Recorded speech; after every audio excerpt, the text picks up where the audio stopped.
Hey everybody, we're live, and wow, what a shocking day in NFL football. If you're a Saints fan or Derek Carr fan or both, generally you'd be both, but or just a Saints fan. Or but the bottom line is Derek Carr is injured, and he uh, had it happen to him on a sack, and immediately people were booing the Saints offensive line. Because Carr is taking his share of being battered, and before him, Jameis Winston. But now the song is, well, hey, the line has a problem and everything else. Uh, Before I continue with that, let me say that I wish Derek Carr speedy recovery, and he's a good, God-fearing man who's done a lot for a lot of people, not just on the field but off the field. An incredible person, incredible character, incredible spirit. So now we have this situation where he was reportedly on the way to the hospital. That's what this update's all about. To in real time find out exactly to the best of our ability where he is and what happened to him. And so let's that's the whole purpose here. So let's start with that. Let's start with what happened to him. And to really get a better handle on that, we have to obviously look at video. And I found a video that would seem in standard motion to not reveal much other than what you saw. He got sacked. But from the perspective of those who want to blame the offensive line, if you do what I'm about to do to this video, there is a different picture. Okay. And it points to how the Saints are coaching their quarterbacks to find receivers and how they're designing their plays. Okay. So this is something that I railed about with respect to not just Derek Carr, but Jameis Winston prior to him, and how the Saints coaches were forcing him to think, about a deep passing game, more Mike Martz rather than throw short. Now, with Derek Carr, we had a lot of reason to believe that wasn't the case. But I want to show you what I just found here, and which I believe opens up a different picture. And it is right here. This is actually, I'm going to enlarge this a little bit more so you can see it better. This is the video that, let me zoom in here, like that. Okay, that's better. I think it gives you even better perspective.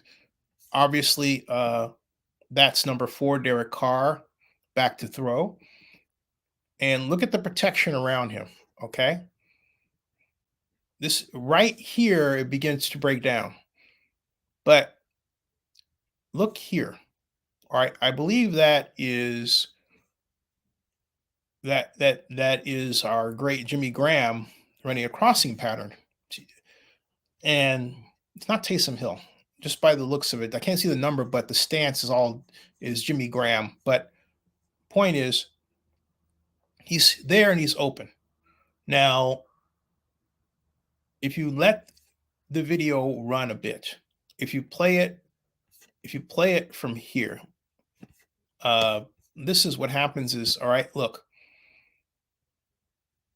the man who's coming in falls because he was tripped.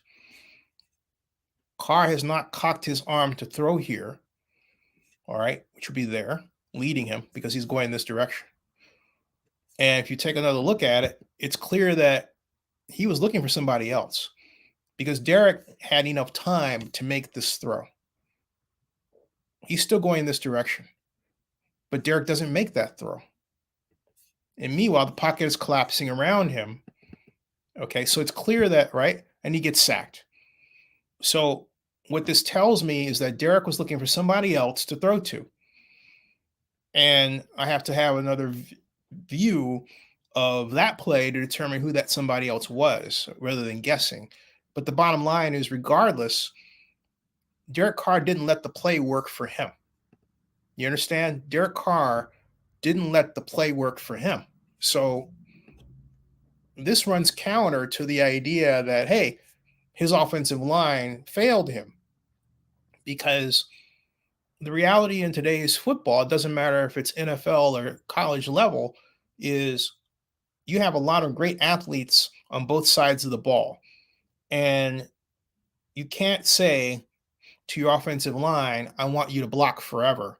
The Raiders did that back in the 70s with Ken Stabler. They would have these sessions where Stabler would go back to throw in practice, right? And he would literally hold the ball, and they would have him line block and not give up. The idea was to block as long as you could. Well, even with that, Ken Stabler threw a bunch of interceptions, sometimes as many as 4 or 5 a game. He did that against the Broncos during the Red Miller coached Super Bowl era for the Broncos. That was 1977. I was at that game. I cried. Okay. It was horrible. My point is that just because you're having the quarterback hold the ball a long time doesn't mean the outcome is going to be better from a passing or protection standpoint. You're going to get your quarterback killed. And so that's what's happened. Now, Jay asks, is Carr out, sir?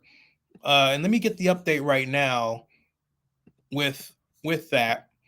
And now that I've presented that idea to you, and just type injury, like that. Ian Rappaport had an update.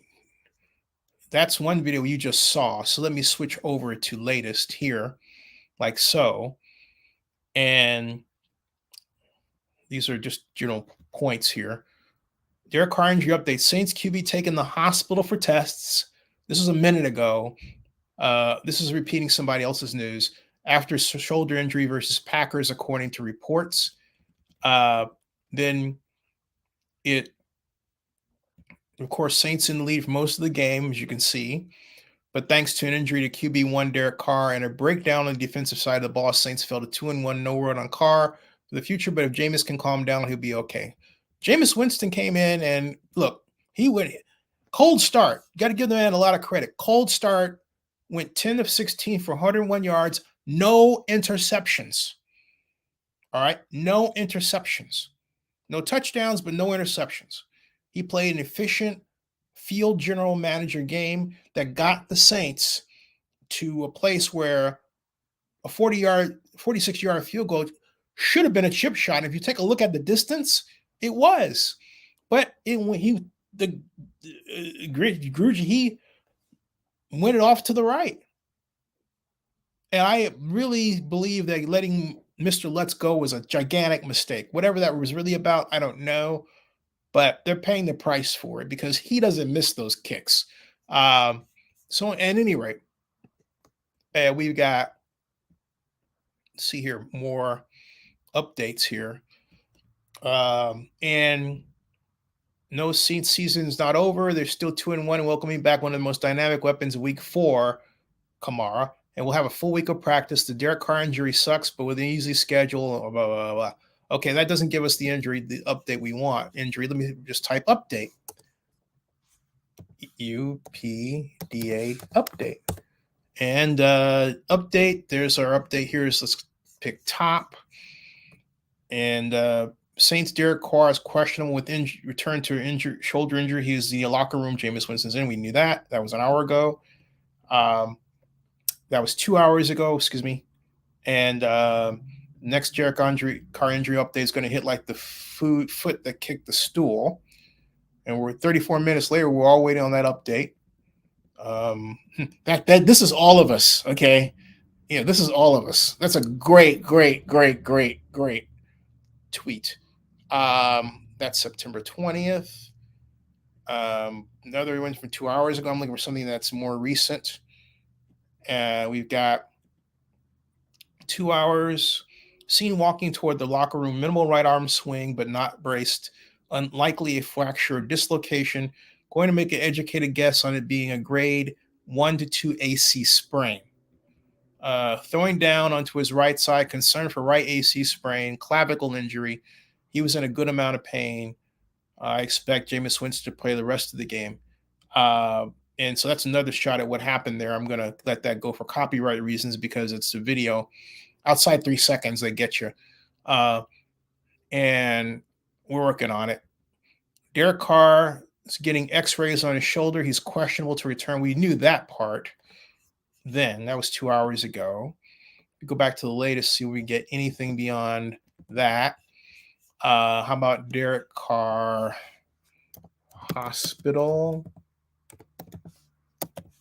We've got, nope, same thing. Now, looks like Derek Carr was able to catch the team flight. Oh, this is good news. It looks like Derek Carr was able to catch the team flight back to New Orleans. He's been evaluated at a local hospital after his injury in today's game. All right. And another update, Derek Carr injury update. Saints QB taken the hospital for tests after hurting shoulder versus Packers. And it's another repeat. This is all the same thing. And what? This is all the same thing. And we've got Derek Carr taken for tests. Saints quarterback Derek Carr left in the third quarter. He was checked for a concussion and shoulder x-rays before going to the hospital for further testing to check for internal injuries. The offensive line is pathetic. And I don't blame that. I don't blame the line here. All right. I really don't. And I don't blame the line for this. Saints Derek Carr is being taken to a local hospital on additional tests. Same thing over and over again. All right. And this person saying that his gut feeling is twisted, it's broken collarbone. And so here's the thing. Here, let's see. Let's broken collarbone recovery time. What? Sorry about that. No, that's not for Derek Carr or me. Recovery time. Broken collarbone recovery time is 6 to 12 weeks to heal. So that translates into roughly 4.5 or a month and a half to, if you say a month is, 4 weeks, right? That's 3 months. And so we're looking at, if he's out, we're basically looking at some time before he comes back. Okay. So if this is September 12th, 24th, we're looking at September, October, November, December. We're not looking at Derek Carr coming back around Christmas. So basically that's the season. And when I say coming back, I should amend that. We're looking at Derek Carr recovering from, if it is a broken collarbone. If that's the case, we're looking at him recovering by Christmas. But to expect him back or ask him to come back another month after that, that's the season. Okay. So it wouldn't surprise me to hear Derek Carr is out for the season. That's really sad. That's I'm sorry. That oh boy. That young man's went too much. I said when I first heard him deliver a sermon in Las Vegas that that man's real calling is to the Lord. And I hope this isn't the Lord's way of pushing him toward that, because it's brutal. I hate to say it, the Lord works in strange ways, and my heart starts to hurt when I say that. Okay. I like Derek Carr a lot. For those of you watching this who don't know, I had the pleasure of interviewing him in 2015, Raiders preseason. Yes, I was critical when the Raiders pushed him as starter. I thought they did so too soon, but so what? Derek, I have videos here in Zenny 62 of us in the west side of the Coliseum cheering when he brought us back against the hated Chiefs on Thursday Night Football. We were wearing the 1967, the Raiders 1967 AFL championship uniforms. Nothing like the Oakland Raiders. I'm sorry. It hurts. Oh boy. Oh, I did not expect that. I'm sorry. I did not expect that. Oh, a lot of great memories there. I mean, just a lot. Okay. So,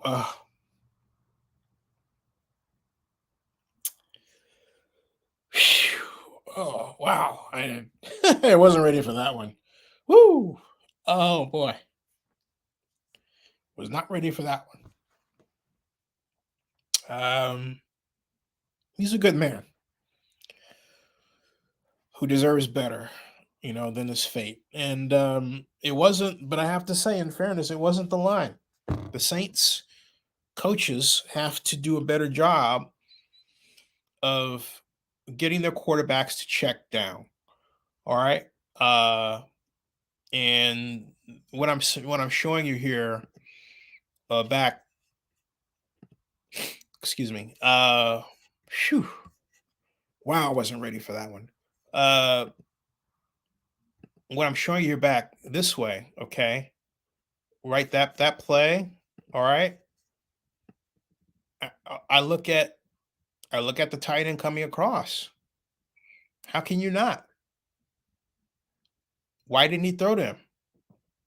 All right. Was he looking for a seam? Okay, my point is what see, he doesn't design, let me emphasize this, folks. He doesn't design the play. The Saints coaches do. All right. So this is on the Saints coaches. It's not the offensive line. It's who you decide to throw to. And this idea, well, we should have a better offensive line. No, it's physics. You could spend the rest of your life trying to build an offensive line that will hold somebody out and never getting there if you're asking the quarterback to hold on to the ball and the line to hold forever. That's not the way it works. You got people on the other side of the ball who are paid handsomely to get to him. All right. You think they're just going to say, oh, well, we shouldn't do that because, oh, yeah, they've really practiced at him holding the ball for so long, and we should just sort of oblige them and not rush the passer hard. I mean, seriously? I mean, you have people on the other side of the ball that can bench press 700 pounds. All right. You have people on the other side of the ball that can deadlift one part of a VW Beetle, if not the whole thing. They're strong too. So you're going to tell me you're going to ask your offensive line to do the impossible as opposed to doing what is obvious scheming to get your guy open. Derek Carr had a guy open. Period. Derek Carr had a guy open. He didn't hit him. Okay? That's an easy throw. All right?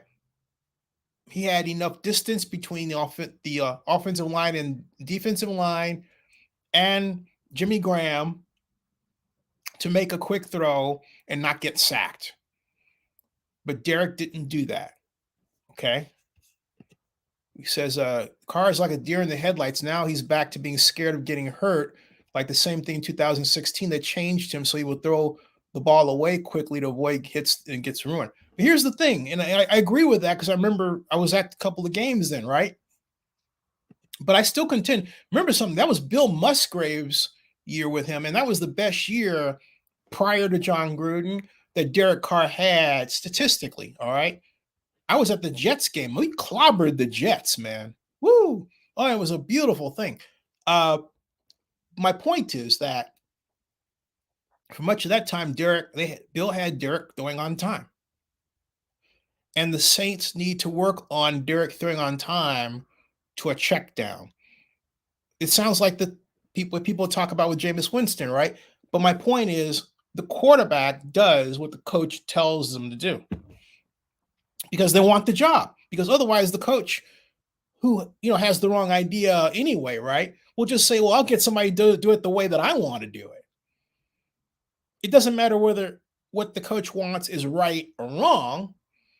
That's what the coach wants. So if it doesn't matter if it's Winston or Carr wants to keep the starting job, guess what they got to do? What the coach says. So my point is, you need to, and I want to say this, You need to focus on the Saints. You need to say to Pete Carmichael, hey, how come you didn't tell him to check down? That's Pete Carmichael's fault. That's not the line.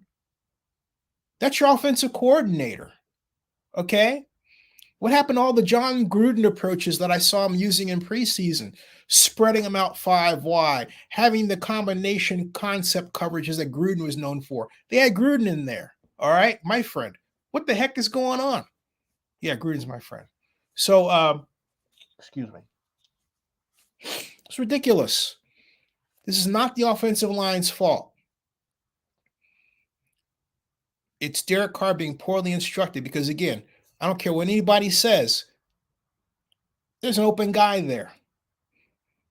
Mr. Graham going across, wide open. Okay? And it says, womp, womp, womp.